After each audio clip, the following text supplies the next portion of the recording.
우리가 너무 잘 아는 사케오 이야기인데요. 벌써 여러분들은 사케오 하면 무슨 설교할 줄 다 아시죠? 아주 잘 아는 이야기이기 때문에. 오늘 사케오 이야기를 어떠한 관점에서, 어떠한 시각에서 이 말씀을 관찰하고 해석하고 적용할 것인가가 굉장히 중요합니다. 결론부터 말씀드리면은 이 사케오 이야기는 구원과 영생이라고 하는 관점에서 우리가 봐야 돼요. 왜냐하면은 누가는 누가복음을 기록하면서 누가복음 18장, 바로 앞에 18장에서 영생과 구원과 관련하여 4가지 에피소드를 우리에게 알려주시면서 구원을 설명해 주세요. 첫 번째 에피소드가 누가복음 18장 9절에 나오는 말씀인데요, 성전에 2사람이 기도하러 올라갑니다. 한 사람은 바리새인이고 한 사람은 세리입니다. 바리새인이 기도할 때 기도 내용이 정말 가관입니다. 자기가 얼마나 의롭다고 생각하는지, 하나님, 나는 토색하는 자, 불의하는 자, 간음하는 자와 같지 않은 걸 감사합니다, 이렇게 해요. 하나님, 나는 일주일에 금식 기도하고 일주일에 2번씩 금식 기도하고 소득의 11조를 드립니다. 자기 의로 철저히 무장한 사람의 기도가 소개되고요, 또 한 사람은 세리인데요, 세리는요 멀리 서서 감히 눈을 들어 하늘을 바라보지도 못하고 자기의 가슴을 치면서 하나님, 나를 불쌍히 여겨주세요, 저는 죄인입니다, 이렇게 기도해요. 근데 예수님께서 2사람을 평가하는데 바리새인보다 죄인이 더 의롭다함을 받고 돌아갔느니라. 누가 구원받는가? 누가 영생을 얻을 수 있는가? 자기가 죄인인 걸 알고 고백하는 사람, 이걸 말씀해 주시는 거예요. 두 번째 에피소드는요, 어린아이에 관계된 문제입니다. 예수님께서 나타나실 때 수많은 어머니 아버지들이 자기 아이들 안수 기도해달라고 아이들을 데려오니까 제자들이 애들은 가라고 내쫓아요. 그러니까 그때 예수님께서 하신 말씀이 있습니다. 어린아이들이 내게 오는 것을 용납하고 금하지 말라. 하나님의 나라가 이런 자의 것이니라. 하나님의 나라를 어린아이와 같이 받아들이지 않는 자는 결단코 천국에 들어갈 수 없느니라. 누가 구원받는가? 누가 영생을 얻는가? 어린아이처럼 순수한 마음으로 하나님 말씀을 받아들이고 하나님 나라를 사모하는 사람, 그런 사람들이 구원받는다는 거예요. 세 번째 에피소드는 부자 관리 청년입니다. 선한 선생님이요, 내가 무엇을 하여야 영생을 얻을 수가 있습니까? 예수님께서 뭐라고 했습니까? 10계명 지켜라. 10계명 지켰냐? 다 지켰는데요. 그래? 그러면 너의 재물 다 팔아가지고 나눠줘야지. 근심하며 돌아갔다고 했습니다. 이 사람은 질문 자체가 잘못되어 있어요. 구원은 내가 무엇을 행해야 얻는 것이 아닙니다. 믿음으로, 은혜로 얻는 것입니다. 그러니까 예수님께서 너같이 무엇을 행함으로 구원받는다고 생각하고 그렇게 접근하는 사람들이 천국에 가는 것이 얼마나 어려운지, 낙타가 바늘기에 들어가는 게 더 쉬워.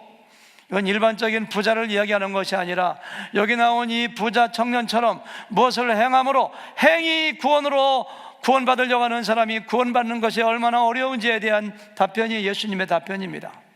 네 번째 에피소드는 여리고에 들어갈 때 시각장애인 맹인이 다윗의 자손 예수여 나를 불쌍히 여기소서, 그가 무엇을 해서 눈을 뜬 것이 아닙니다.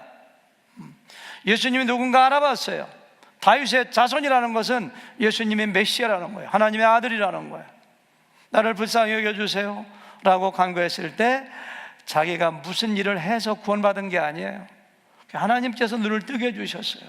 그래서 예수님께서 내 믿음이 너를 구원하였느니라. 그래서 구원은 뭐예요? 우리의 믿음으로 받는 거예요.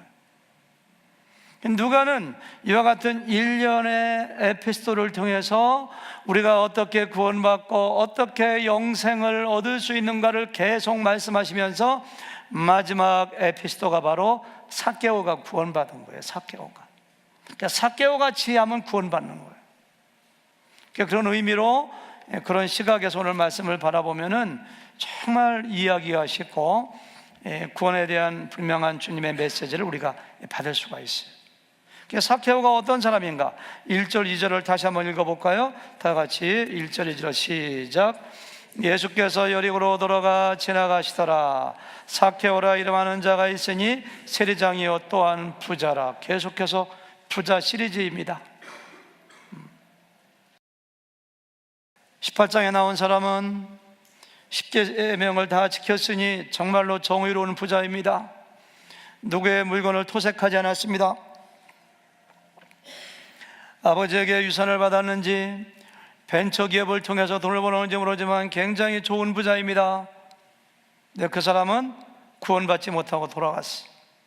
여기 나오는 부자는 직업이 세리장이에요. 세리장. 예수님 당시에는 세리라고 하면 죄인의 대명사입니다. 백성들로부터 세금을 걷어서 대부분 자기가 갈취하고 자기의 배를 불리고 나머지를 가지고 로마 당국에 갖다 내는, 그래서 백성들에게 따돌림 받고 혐오와 증오의 대상이 되는 정말로 불의한 부자 삭개오가 지금 여기에 소개되고 있는 것을 볼 수가 있어요. 의로운 부자는 구원받지 못하고 근심 어린 표정으로 돌아갔지만 놀랍게도 백성들의 재산을 괄취하는 이 불의한 부자는 예수님으로부터 구원받았다는 선포를 받고 돌아가요. 9절에 보니까 예수님께서 오늘 구원이 이 집에 이르렀으니 이 사람도 아브라함의 자손이미로다 이렇게 했어요. 낙타가 바늘기에 들어가는 것보다 더 큰 기적이 삭개오에게 일어났어요. 어떻게 이런 일이 일어날 수 있었는가요? 사람은 할 수 없으되 하나님은 할 수 있느니라, 그런 말씀하셨거든요. 하나님이 하신 거예요. 하나님이. 부자가 천국에 들어가는 것이 얼마나 어려운지 낙타가 바늘기에 들어가는 것이 더 쉬워요. 근데 사람이 할 수 없는 것 하나님이 하셨느니라 이렇게 했어요. 오늘 삭개오의 메시지는 예수님을 찾아왔던 부자 청년처럼 10계명을 다 지킨 아무리 의로운 사람일지라도 자기가 무엇을 함으로써 구원을 얻으려고 했던 사람들은 구원받지 못하지만 삭개오처럼 모든 사람이 손가락질하는 정말로 불의한 부자라도 하나님이 은혜 주시고 하나님이 하시면 구원받을 수 있다는 사실을 극명하게 단적으로 그림처럼 우리에게 보여주시는 말씀이 바로 오늘 말씀이에요. 꼭 기억하셔야 돼요. 내가 무엇을 해서 구원받는 거 아닙니다. 구원은 하나님께 있어요. 찬송가 그런 찬송이 있잖아요. 구원하심이 보좌에 앉으신 우리 하나님과 어린 양께 있도다. 구원하심이, 그렇죠? 구원하심이 누구한테 있어요? 하나님께 있어요. 하나님 주도권이. 예수님이 구원하시는 거예요. 그래서 오늘 나머지 설교에서는 도저히 구원받을 것 같지 않은 삭개오가 어떻게 하나님의 은혜로 하나님의 능력으로 구원받았는가 초점을 맞추면서 같이 말씀을 좀 살펴보겠습니다. 어떠한 사람이 구원받을 수 있는가? 하나님을 갈망하는 사람, 겸손한 마음으로 예수님을 사모하는 사람, 자기의 의를 내세우는 것이 아니요 자기가 죄인인 걸 고백하면서 예수님께 나오는 사람이 구원받을 수가 있어요. 제가 이렇게 사무실에 있다 보면은 일주일에 여러 사람들이 저를 만나기 위해서 찾아옵니다. 어떤 사람이 제 방을 두드리고 전화로 예약하고 찾아오면 저는 눈빛만 싹 봐도 그 사람이 왜 왔는지 알아요. 저에게 도네이션 하라고 도움 청하러 왔는지, 저에게 뭔가 컴플레인 와서 따지러 온 사람인지, 설교에 궁금증이 있어서 물어보러 온 사람인지, 정말로 상담하러 온 사람인지, 성경에 대해서 묻기 위해서 금방 얘기 안 해도 알아요. 대답. 예수님이 그거 모르시겠어요? 제가 눈치가 빨라서가 아니라 그냥 보면 알지. 18장의 부자 청년은 자기가 10계명 다 지키고 의로운 사람이고 부자라는 것을 예수님께 나타내고 칭찬받고 자랑하기 위해서 온 거 다 알아요, 예수님이. 그러니까 너 십계명 지켰냐? 다 지켰다고 하니까, 그래? 네가 그렇게 의로우면은 네 물건 좀 다 팔아서 가난한 사람 나눠줘 봐라. 다 알아요. 그냥 너 같은 사람이 구원받는 게 얼마나 어려운지 알아? 낙타가 바늘 끼어 들어가는 게 더 쉬워. 그런 말씀 하신 거예요. 근데 삭개오는 그런 사람이 아니에요. 정말로 순수한 마음으로, 정말로 겸손한 마음으로 예수님을 만나고자 하는 열정을 가지고 있는 사람입니다. 그걸 어떻게 할 수 있느냐고요? 3절, 4절 다시 읽어보실까요? 다 같이 시작. 그가 예수께서 어떠한 사람인가 하여 보고자 하되 키가 작고 사람이 많아 할 수 없어 앞으로 달려가서 돌 무화과나무 위에 올라가니 이는 예수께서 그리로 지나가시게 되미로라, 이렇게 했어요. 세무서장인데 이 청년은 아닙니다. 최소한도 나이가 40이나 50이나 60 가까이 됐는지 모르겠어요.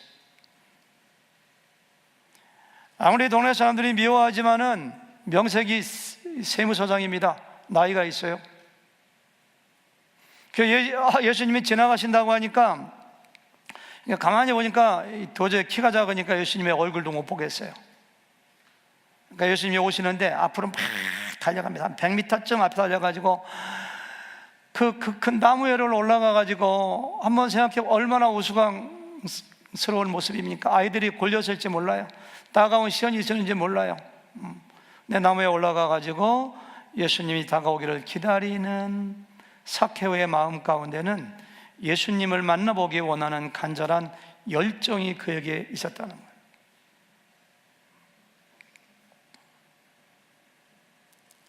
성경에 보면은 창녀가 됐건 죄인이 됐건 환자가 됐건 이방인이 됐건 어떠한 죄인이라도 예수님을 만나기 원하는 사람은 예수님이 다 만나주셨어요. 예레미야서 29장 13절에 보니까 너희가 온 마음으로 나를 구하면 나를 찾을 것이요 나를 만나리라, 이렇게 했어요. 신명기 4장 29절 보니까 만일 마음을 다하고 뜻을 다하여 그를 찾으면 만나리라. 삭개오는 죄인이었지만 이와 같은 열정과 마음이 그에게 있었어요. 예수님께서도 요한복음 6장 37절에 보니까요, 아버지께서 내게 주시는 자는 다 내게로 올 것이요 내게 오는 자는 내가 결코 내쫓지 아니하리라, 이렇게 했어요. 사마리아 수가성의 여인도 마음 가운데 하나님에 대한 갈증이 있었어요. 예수님이 찾아가서 만나 주셨어요. 밤에 찾아온 니고데모도 예수님께서 찾아가서 그를 만나 주셨어요. 찾아왔을 때 만나 주셨어요. 우리 가운데 그런 마음이 저는 있어야 된다고 믿어요. 때가 됐으니까, 주일이 됐으니까 습관적으로 아무런 생각 없이 교회 나오는 것이 아니라 정말로 하나님의 은혜가 없으면 살 수가 없습니다. 하나님을 만나고 싶습니다. 은혜를 사모하는 마음으로, 주님의 얼굴을 바라보는 마음으로 그렇게 나올 때 주님께서 만나주시고 은혜를 주세요. 앞서 말씀드린 대로 삭개오는 정말로 돈을 좋아하는 사람이었습니다. 돈만 알고 돈만 추구하는 사람이었습니다. 돈만 있으면 행복할 것이라고 믿는 사람이었습니다. 그래서 로마의 앞잡이가 되어서 백성들로부터 혈세를 거두고 불의하게 자기 배를 불리며 치부하는 사람이었습니다. 그래서 백성들로부터 원망 듣고 혐오와 기피의 대상이 되는 것 조금도 개의치 않던 사람이었습니다. 근데 그걸로 만족이 안 돼요. 사람은 하나님의 형상, 하나님의 모양대로 창조되었기 때문에 돈만 가지고 행복하지 않습니다. 아무리 높이 올라가도 절대로 행복하고 만족이 없어요. 삭개오도 분명히 그랬을 것입니다. 뭔가 마음 가운데 허전함이 있었을 것입니다. 마음 한가운데 빈 공간이 있었을 것입니다. 뭔가 채워지지 않는 마음에 빈 구석이 있어요. 그러던 차에 예수님에 대한 소문이 들려왔습니다. 온갖 환자를 고쳐주시고 가난한 사람들을 사랑하시고 자신과 같은 세리 마태도 제자로 불러주시는 그 예수님, 천국의 복음을 전파하시는 예수님. 처음에는 단순한 호기심으로 출발했지만 나중에는 예수님을 만나고 싶은 강한 사모하는 마음이 그를 지배했습니다. 모든 사람들에게 외면당하고 사람 대접받지 못했지만 정말로 예수님만 만나보면 좋을 것 같았어요. 그래서 사람들의 따가운 시선에도 불구하고 그는 달려갔고 나무에 올라갔고 예수님의 얼굴을 보고 싶었어요. 예수님의 반응이 중요합니다. 5절 말씀 같이 보실까요? 다 같이 5절 말씀 시작. 예수께서 그곳에 이르사 쳐다보시고 이르시되 삭개오야 속히 내려오라, 내가 오늘 내 집에 유하여 하겠다 하시니. 여러분, 예수님은 한가하신 분이 아닙니다. 팔도 유람하시는 분이 아닙니다. 가르치시고 고치시고 말씀 전하시고 몸이 10개라도 바쁘신 분입니다. 유월절을 맞이하여 십자가에 달려 죽기 위하여 예루살렘으로 바쁘게 가시는 분입니다. 근데 그런 분이 멈춰서 가지고 삭개오를 쳐다봐요. 아마 삭개오를 올려다볼 때 삭개오는 심장이 멎을 것 같았는지 몰라요. 그렇게 사모하고 그렇게 만나기 원했던 분이 자기를 쳐다봐요. 그런데 더 놀라운 것은 삭개오야 속히 내려오라, 내가 오늘 내 집에 유하여 하겠다. 예수님이 삭개오를 만나봤다는 기록이 증거가 없어요. 여러 교회에 오랫동안 머문 적도 없어요. 누구한테 소개받은 것도 아니에요. 근데 삭개오의 이름을 불러주시고 내가 오늘 내 집에 가서 머물겠다고 말씀하세요. 예수님 이런 분입니다. 요한복음 1장에 보니까 빌립이 전도해서 나다나엘이라고 하는 사람을 데려옵니다. 그러니까 예수님이 감탄하세요. 와, 이는 정말로 이스라엘 사람이다. 마음속에 간사한 것이 없는 사람이다. 그러니까 나다나엘이 놀라가지고 저를 어떻게 아십니까? 그러니까 예수님께서 빌립이 너를 부르기 전에 내가 무화과 나무 아래에 있는 것을 내가 보았다, 이렇게 말씀하세요. 삭개오는 무화과 나무 위에 있었는데 예수님은 무화과 나무 위에 있건 밑에 있건 다 아시는 분인 것 같아요. 어떤 사람들은 옛날에는 뽕나무 위에 있었는데 왜 갑자기 나무가 바뀌었나, 근데 나무가 좀 바뀐 것 같아요. 이렇게 해석을 하면서 번역을 하면서 돌무화과 나무가 정확하니까 삭개오가 어디 있었어요? 돌무화과 나무 위에 있었어요. 나다나엘은 예수님께서 자신을 알아보고 먼저 알아보셨다는 거에 감동해서 신앙의 고백을 합니다. 라비여, 당신은 하나님의 아들이시요 당신은 이스라엘의 임금이로소이다, 이렇게 신앙 고백을 해요. 그리고 예수님의 제자가 돼요. 12제자가 돼요. 많은 학자들은 바돌로메가 바로 나다나엘의 그 이름이 바뀐 예수님의 12제자 중에 한 명이라고 얘기해요. 삭개오가 바로 그겁니다. 예수님께서 삭개오야 이름 불렀을 때 얼마나 충격을 받고 얼마나 놀라고 얼마나 감사했을까요? 우리 예수님은 그러한 분이십니다. 베드로가 예수님을 몰랐지만 예수님은 그를 아시고 불러주셨습니다. 수가성의 여인이 예수님을 몰랐지만 예수님은 그의 처지와 형편과 마음의 상태까지 아시고 멀리 예루살렘에서 찾아오셨습니다. 바울은 예수님을 비박하고 예수님이 누군지 몰랐지만 예수님은 사울아 사울아 그의 이름을 부르면서 내가 어찌하여 나를 핍박하느냐 불러주셨어요. 이 에어컨을 좀 켜시죠. 이 더우신가 봐요. 여러분들 이렇게 부채를 붙이시는데. 민두신 목사님, 에어컨 좀 내려주세요. 예수님은 요한복음 15장에서 예레미야에게 요한복음 15장에서 제자들에게 이렇게 말씀하십니다. 너희가 나를 택하여 온 것이 아니라 내가 너희를 택하여 세웠노라, 이렇게 해요. 예레미야 1장 5절에 보니까 하나님께서 예레미야에게 이런 말씀하세요. 내가 너를 모태에 짓기 전에 너를 알았고, 우리가 어머니 뱃속에서 이 세포가 만나가지고 세포 분열하기 전에, 내가 지어지기 전에 예레미야를 알았다고 하나님께서 말씀하세요. 내가 배에서 나오기 전에 너를 성별하였고 너를 여러 나라의 선지자로 세웠노라, 이렇게 말씀하세요. 사도 바울은 말씀하십니다. 창세 전에, 세상이 창조되기 전에 하나님이 나를 아셨고 예정하셨고 택하셨다고 말씀하십니다. 하나님이 바로 그러한 분입니다.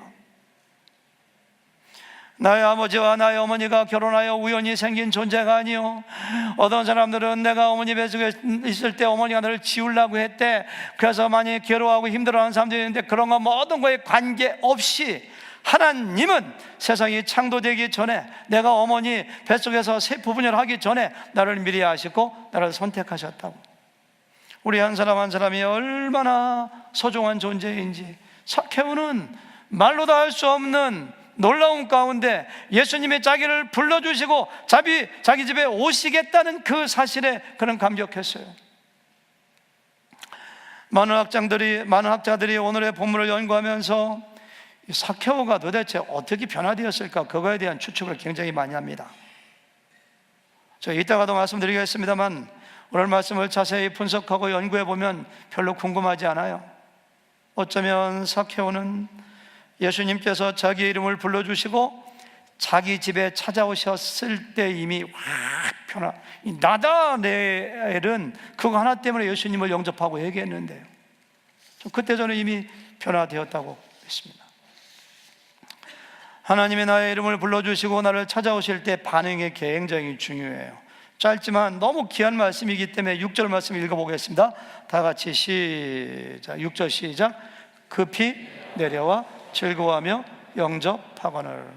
삭개오의 반응은 세 가지로 요약됩니다. 급히 내려왔어. 급히 내려와 떨어지면 꼬리표 다치는데, 그런 거 관계하지 그냥 확 내려와, 다람쥐가 내려오는 거죠. 두 번째, 즐거워하며 예수님을 영접했다. 이렇게. 하나님이 나를 찾아오실 때 반응이 얼마나 중요한지 몰라요. 만약에 삭개오가 나무 위에서 민기적거리면서 예수님, 저 예수님 한 번 본 것으로 족합니다. 저 예수님 우리 집에 오는 거 부담돼요, 오지 마세요. 예수님 멀리서 한번 본 거 족합니다. 빨리 가세요, 바쁘시잖아요.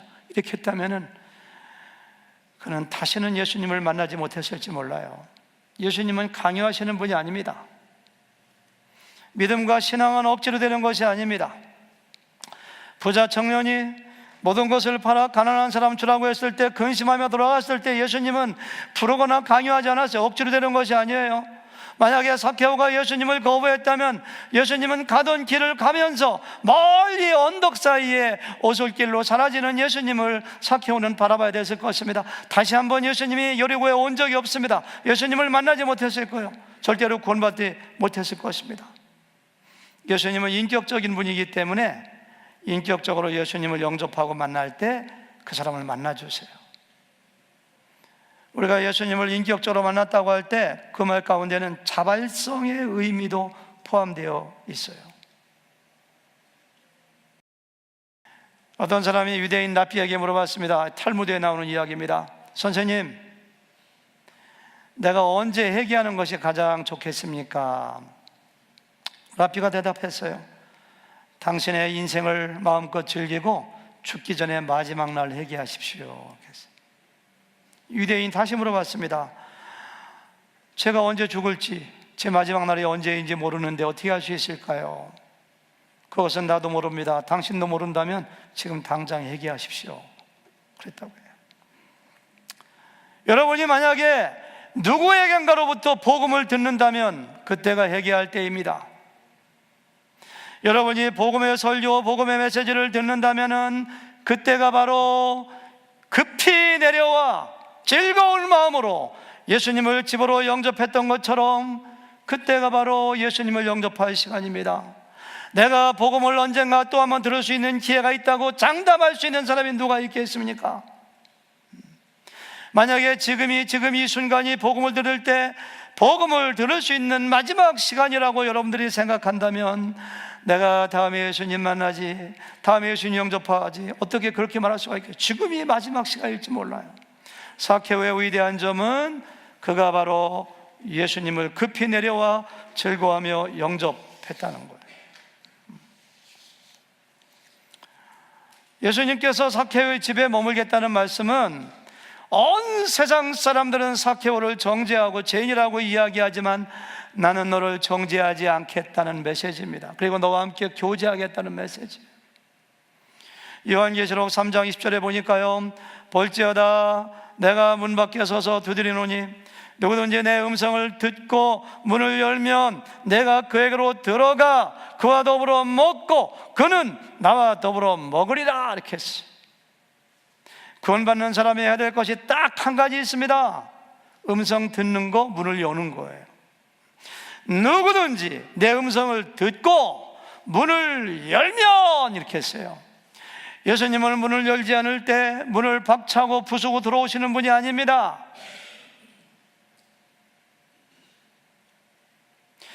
우리의 자원하는 심령, 우리의 자율성을 너무너무 소중히 여기십니다. 예수님의 음성을 듣고 내 마음 문을 여는 것은 예수님이 하는 것도 아니고 성령의 도움으로 내가 해야 될 것입니다. 그럴 때 삭개오가 구원받았어요.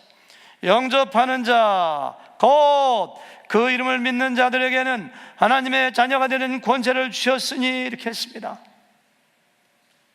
어떤 사람은 얘기해 보면은 굉장히 예수 믿고 구원받는 걸 어렵게 생각해요. 교회를 5년 10년 나오거나 꼭 제자훈련을 받거나 아니면 집사가 되거나 뭔가 엄청난 과정과 일을 함으로써 내가 구원받는다고 생각하는 사람도 굉장히 많습니다. 그게 아니에요. 아주 간단해요. 간단해요.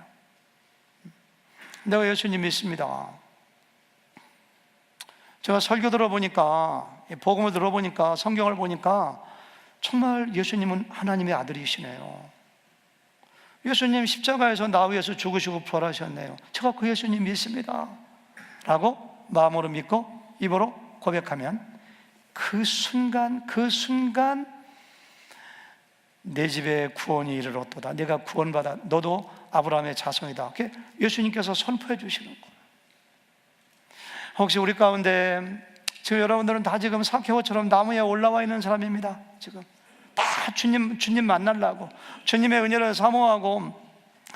여러분, 교회 나오기까지 얼마나 힘든가요? 수많은 사람들이 교회 나오고 싶어도 체면 때문에 바빠서 이런저런 이유로 절대 나오지 못합니다. 여러분들은 막 달려가지고 삭개오처럼 나무에 올라온 사람들입니다. 이런 설교 듣는 것 자체가 예수님께서 여러분들의 이름을 불러주면서 여러분들을 초청하고 있는 거예요. 근데 그때 나 예수님 믿습니다, 아직까지 구원받지 못했다면 저 예수님 믿고 싶어요, 저의 죄를 용서해 주세요. 그러면은 구원이 우리 가정에, 여러분 가정에 이런 거예요. 너무너무 간단해. 예수님 믿는 것이.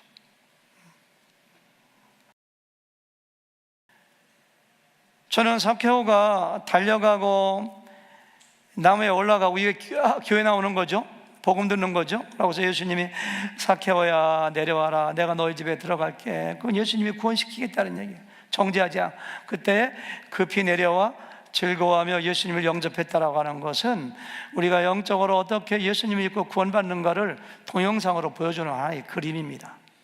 그런 일이 우리의 삶 가운데 있어져야 돼요. 구원받은 사람은 어떠해야 되는가? 벌써 삭개오는 구원받았어요. 벌써 급히 내려와 영접했으니까. 7절 8절 읽어볼까요? 다 같이 시작. 무사람이 보고 수군거려 이르되 저가 죄인의 길에 집에 유하러 돌아갔도다 하더라. 삭개오가 서서 주께 여짜오되 주여 보시옵소서, 내 소유의 절반을 가난한 자들에게 주겠사오며 만일 누구의 것을 속여 빼앗은 일이 있으면 네 갑절이나 갚겠나이다. 부자 청년에게 예수님께서는 내 재산을 팔아서 가난한 사람들 나눠주라고 했지만은 예수님은 삭개오에게 그런 거 요구하지 않았습니다. 이게 기적 아닌가요? 내 소유의 절반을 팔아 가난한 자들에게 주겠다. 기적입니다. 기적. 소유의 절반. 물질만 추구하던 사람이었는데요, 물질 빼 돈밖에 모르는 사람인데 내 소유의 절반을 팔아서 나눠주고, 또 나머지는 내가 누구의 물건을 속여 빼앗은 것이, 다 속여 빼앗은 건데 이자가 얼마나 늘었는지, 사업해서 집세 받아서 늘었는지 모르지만은 그 나머지 절반은 4배로 갚겠네요. 아무것도 없어요. 그냥 알거지 되는 거예요. 자기 그렇게 하겠다는 거예요.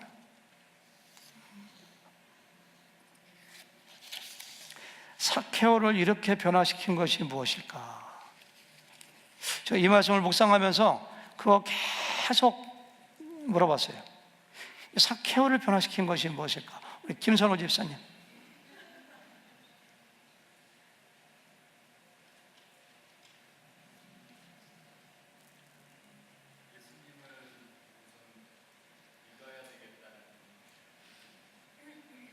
예수님을 믿는 믿음 때문에. 아유, 감사합니다. 너무너무 좋은 대답이시네요. 그 뒤에 이점기 우리 성도님, 아주 그냥 오늘 두 분이 앞에 나와서 한 번도 안 졸고 너무너무 열심히 들으시네요. 설교를 알 것 같아요. 잘 부인이 가르쳐 주시네요. 예? 한번 해보라고? 안 가르쳐주고 자기 입으로 해보라고? 생각할 동안에 안세현 집사님.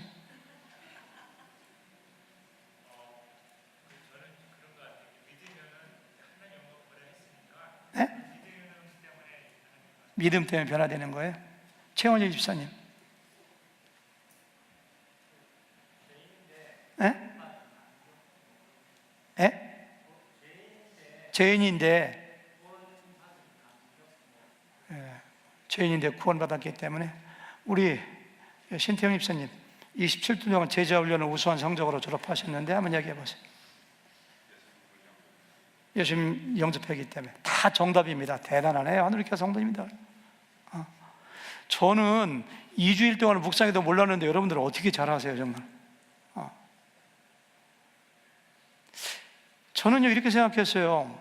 어떤 목사님이 설교할 때 그렇게 설교했더라고요. 어떤 한국의 유명한 목사님인데, 그 예수님께서 삭개오 집에 들어가 가지고서 내가 너를 사랑한다 막 그래서 성경 공부 시켜주고 뭔가 복음을 전하시고 밤새도록 그렇게 했을 거라는 거예요. 저는 그 말에 처음에는 감동받았어요. 바로 그렇게 했을 것이다. 그래서 삭개오의 집에서 예수님과 삭개오가 어떤 일이 벌어졌는가 막 상상을 하느라고 시간을 많이 보냈는데, 그거 상상할 필요 없어요. 보니까 구약성경 가지고 성경 공부한 것도 아니고 십자가의 도와 부활의 도를 가르친 것도 아니고, 야 삭개오야 너 인생을 그렇게 사냐 빨리 얘기하고 좀 돌아와라 그렇게 책망한 것도 아니고. 왜?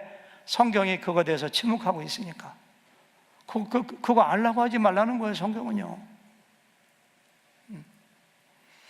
우리는요 사도 바울이 어떻게 변화됐는가 알아요. 부활의 주님을 만났기 때문에. 수가성의 여인이 어떻게 예수님 믿고 변화됐는가 알아요. 남편 이야기하면서 나를 믿는 자는 그 배에서 영원한 생수가 나온다는 메시지 듣고 그분이 메시아인 걸 알았기 때문에. 막달라 마리아가 어떻게 변화된 거 알아요? 7 귀신 들렸는데 예수님께서 고치셨기 때문에. 다 우리는 변화된 이유로 아는데, 누가는 의도적으로 이 대목을 기록하면서 삭개오가 어떻게 해서 변화되었는가를 의도적으로 기록하지 않고 침묵합니다. 그 이유가 뭔지 아세요? 지금 여기 네 분이 다 말씀하신 대로 이유는 너무너무 간단해요. 예수님 만났기 때문에, 구원받았기 때문에. 오늘 말씀이 우리에게 강조하는 사실 한 가지가 있다면, 정말로 예수님을 바르게 만나면, 정말로 예수님 만나서 구원받으면 사람은 변화될 수밖에 없다는 사실을 우리에게 웅변적으로 강조하는 것이 오늘의 이 침묵의 말씀이에요. 상상할 필요 없어요. 예수님 만나면 변화됩니다. 말씀하신 대로 예수님 영접하면은 예수님이 내 안에 계시는데 변화되지 않을 수가 없어요. 누가는 놀랍게도 예수님을 비방하고 예수님께 대하여 수군거리는 사람을 통하여 그 메시지를 전해주십니다. 7절 말씀 다시 읽어볼까요? 무사람이 보고 수군거려 이르되, 예수님이 그 삭개오의 집에 들어가니까 수군거립니다. 뭐라고 수군거리는가요? 저가 죄인의 집에 유하러 들어갔도다. 예수님이 죄인의 집에 들어가는데 어떻게 변화되지 않을 수가 있겠습니까? 천지를 창조하신 하나님의 아들, 생명의 주, 구원의 주, 거룩하신 예수님이 죄인의 마음, 우리의 마음에 들어오시는데 어떻게 우리가 변화되지 않을 수가 있겠습니까? 제가 지난주에 기니비사우에서 전도할 때 보면은 첫 번째가 사람의 심장을 그려놓고, 사람 심장에, 사람 마음에 뱀도 있고 교만한 공작새도 있고 거북이도 있고 다 상징하는 게 있어요. 있는 것처럼 온갖 사탄이 우리의 마음과 우리의 인생을 지배하고 죄악으로 가득 찬 우리의 마음 가운데 우리의 마음 문을 열고 천지를 창조하신 예수님이 우리 안에 거룩하신 분이 들어오는데 변화되지 않으면 뭔가 이상한 거죠. 오늘의 말씀은 저가 죄인의 집에 들어갔도다, 그것이 삭개오가 변화된 이유를 설명해 주고 있어요.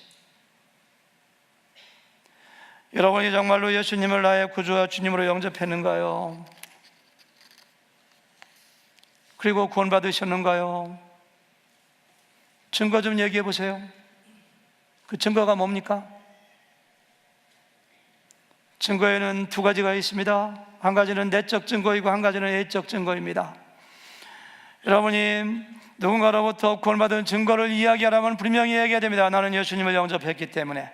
내가 회개하고 예수님을 나의 구원자와 하나님의 아들로 주인으로 영접했기 때문에 구원받았다. 이런 신앙 고백이 내적인 증거입니다. 예수님을 영접하면 이상합니다. 마음에 평강이 다가옵니다. 가서 예배하고 싶어집니다. 그리고 내가 천국에 간다는 확신이 있습니다. 이것이 내적인 증거예요. 그걸 얘기해야 됩니다. 또 한 가지 증거는 정말로 예수님이 나의 마음과 죄인의 집인 내 속에 들어왔다면 예수님이 나를 통치하시고 다스리는 증거가 뭔가를 얘기해야 돼요. 오늘 목장 모임에서 그것 좀 나눴으면 좋겠어요. 지금 몇 사람한테 물어보고 싶은데 시간이 없어요. 내가 정말로 예수님이 내 안에 들어오셔가지고 나의 주인 되시고 나를 구원하셨다면 안 바뀌는 게 이상하죠. 뭔가 바뀌어야죠. 그래서 이따 목장 모임 가서 자기가 얼마나 바뀌었는가 자기 입으로 이야기하기 곤란하면 다른 사람한테, 자기 부인한테, 남편한테 좀 얘기해보라고 하세요. 우리 박경덕 자매님, 우리 김석 형제님 바뀐 거 한 가지만 얘기해 보세요. 정말 구원받았어요, 남편? 한 가지만 얘기해 보세요. 포도주 끊었어요? 네? 포도주 끊고 대신 위스키를 먹어요? 한 가지만 얘기해 보세요. 네? 많죠. 너무 많아서 대답 못하세요. 이렇게. 그렇죠? 이따가 좀 나눠보세요. 그러니까 예수님은 그 삭개오의 영적인 상태를 보고 구원받았다는 거 아시지만 그의 변화된 모습을 보고서 구원이 이 집에 이르렀도다. 이는 참 영적인 아브라함의 자손이라고 말씀해 주시는. 마지막 10절 읽어볼까요? 다 같이 시작. 인자에 온 것은 잃어버린 자를 찾아 구원하려 함이니라. 이렇게 했어요. 예수님의 비전 스테이트먼트, 살아가는 이유. 하나님의 아들인데 하늘 보좌를 버리고 예수님의 세상에 오신 그 이유가 뭐냐? 잃어버린 자를 찾으러 왔어. 본래는 세상의 모든 사람들이 하나님의 자녀여 하나님의 창조주, 하나님의 사랑을 받던 사람인데 죄로 말미암아 모두가 잃어버린 자입니다. 신라고 낙원을 잃어버렸어요. 떠나갔어요. 그런 사람들을 십자가에 달려 죽으시고 부활하심으로 찾으러 오신 분이 예수님이에요. 여러분, 우리는 이 말씀 앞에서 한번 물어봐야 됩니다. 나는 아직까지 잊어버려진 사람인가 아니면 찾아진 사람인가? 나는 아버지를 떠나 멀리 타국에서 고통받으며 사는 사람인가? 아버지 집에 돌아온 탕자인가? 예수님께서는 누가복음 15장에 보면은 잃어버린 은전 이야기, 잃어버린 양의 이야기, 잃어버린 그 탕자 이야기를 통하여 찾는 것이 얼마나 소중하고 하나님을 기쁘게 하시는 것인가를 말씀해 주시고 계세요. 한번 물어보세요. 여러분들은 하나님께 찾아진 바 된 은전입니까? 양입니까? 아들입니까? 아니면 아직까지도 찾아지지 못한 사람입니까? 그렇다면 오늘 삭개오처럼 듣고 급히 내려와 즐거워하며 예수님을 영접함으로 찾아진 사람이 되어야 돼요. 마지막 한 가지, 예수님이 세상에 오신 것이 잃어버린 사람을 찾으러 왔다면 예수님이 내가 이 반석 위에 내 교회를 세우리라, 이 교회가 주인이 예수님이라면 교회도 잃어버린 자를 찾는 데 전심전력해야 됩니다. 교회의 사명은 크게 두 가지입니다. 한 가지는 예배, 한 가지는 잃어버린 자 찾는 것입니다. 우리가 왜 제자훈련 받고, 우리가 왜 제자훈련하고, 그리고 섬기고 교육받고 교제해야 되는가? 간단합니다. 더 잘 예배하기 위해서, 더 잘 잃어버린 사람을 찾기 위해 그거 하는 거예요. 어느 교회가 예배는 열심히 드리는데 자기끼리 교제하고 자기들끼리만 친하고 놀고 먹고 잃어버린 자를 찾지 않는다면 그건 이미 교회의 진짜 모습을 잃어버린 겁니다. 정말 잃어버린 자를 찾는 교회는 열심히 전도하고 열심히 선교하는 교회. 여러분들이 밖에 나가서 사업하다가 일을 하다가 어느 모르는 사람을 딱 만나면은 어떤 관심을 갖습니까? 저 사람이 몇 살인가? 고향이 어딘가? 어느 대학 나왔는가? 축구를 잘하는가 못하는가? 아니면 얼마나 부자인가? 내가 덕을 볼 수 있는가 없는가? 그런 거 생각하면 죄송하지만 잃어버린 자를 찾는 사람의 모습이 아닙니다. 모르는 사람 딱 만나면 저 사람 구원받은 사람인가 아닌가? 그런 거 관심 가지고 기회가 있을 때마다 교회 나오세요, 예수님 믿으세요. 그것이 잃어버린 자를 찾는 교회의 참 모습이죠. 또 한 가지, 잃어버린 사람을 찾는 교회라면은 사람을 소중히 여기고 사람을 환영해야 됩니다. 제가 얼마나 많이 강조하는 건지 몰라요. 40년 동안 목회하고 은퇴하신 목사님이 자기 아들, 딸이 살고 있는 대도시로 이사 갔습니다. 작년에 만나봤어요. 저한테 그분이 피눈물을 흘리면서 하는 얘기가 있어요. 목사님, 제가 LA 갔는데요, 어느 교회를 갔습니다. 그런데 제가 은퇴한 목사라고 하니까 쳐다도 안 봐요. 소개도 안 시켜주고요, 목장도 배석도 안 시켜줘요. 다른 교회 갔거든요. 그 교회가 또 마찬가지. 제가 은퇴한 목사라니까요, 완전히 얼마나 박대하고 눈물 납니다. 저한테 하시는 말씀이, 오 목사님, 절대 은퇴하지 마셔. 그래서 80세까지 하려고 지금 생각하고 있습니다. 물론 농담입니다. 또 진담을 알아들으면 곤란한데 그분이 그러세요. 그냥 목사님들이 그렇게 은퇴 안 하려고 하는 이유가 그런 건지 모르겠어. 옷을 좀 남루하게 입고 가고 마치 가정이 깨어진 사람처럼 혼자 어떤 교회를 가잖아요. 교회에서 쳐다도 안 본대요. 어떤 교회들은. 교회는요, 강도가 오건 사기꾼이 오건 누구든지, 아니 사케오가 어떤 사람인데요, 철면피 같은 사람입니다.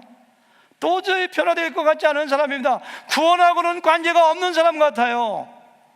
그런데도 예수님께서 그 집을 방문하셨다면 우리 교회에 나오는 사람들을 어린 소자 하나라도 저 사람이 우리 교회에 유익이 될 것인가 안 될 것인가, 어떠한 기여를 할 것인가, 그런 것 따지면 안 돼요. 그냥 영혼의 가치, 영혼의 무게로 사람을 바라보고 사람을 환영하고 사람을 존중하고 맞아줘야 됩니다. 아니 30년 40년 동안 하나님의 나라를 확장하고 잃어버린 자를 찾기 위하여 목회하는 은퇴 목회자가 오면은, 저 같으면은 영웅 대접해 주겠어요. 우리 교회 그런 분들 좀 많이 오라고 하세요. VIP로 저는 대접하겠어요. 제가 딱 한 가지 경계하는 사람은 딱 한 가지입니다. 사케오처럼 겸손한 마음으로 하나님을 찾는 마음으로 나오지 않고 교회에 피해를 끼치고 사람들을 이용하고 사람들을 시험에 빠지게 하고 피해를 끼치면 저는 단호하게 특별 관리를 합니다. 어떻게든지 그 사람을 변화시키려고 노력하다가 너무너무 안 되면 저는 다른 방법을 씁니다. 뭐 그런 적은 거의 없습니다만은. 왜? 교회를 파괴하기 때문에. 그러나 사케오처럼 겸손한 마음으로 하나님을 사랑하는 마음으로 구원을 갈구하는 마음으로 나왔다면 그 사람이 뭐 도둑놈이건 사기꾼이건 뭐든지 간에 무조건 되고 환영하고 받아주고 소외감 느끼지 않도록 하는 것이 바로 교회의 모습 아닐까. 우리가 그런 교회가 돼야 돼요. 우리 교회가요. 저는 사케오의 이야기를 지난 2주 동안 3주 동안 묵상하면서 다시 한번 우리 교회가 잃은 양을 찾는 일에 헌신해야 되겠다. 그리고 구원은 내가 무엇을 해서 얻는 것이 아니라 듣고 열면 되는 거예요. 듣고 내려와서 영접하면 되는 거예요. 그러면 하나님이 하시는 거예요. 이 구원의 놀라운 진리의 말씀을 열심히 전해야 되겠다 생각했습니다. 여러분들도 그와 같은 은혜로 충만하시기를 주님의 이름으로 축원합니다.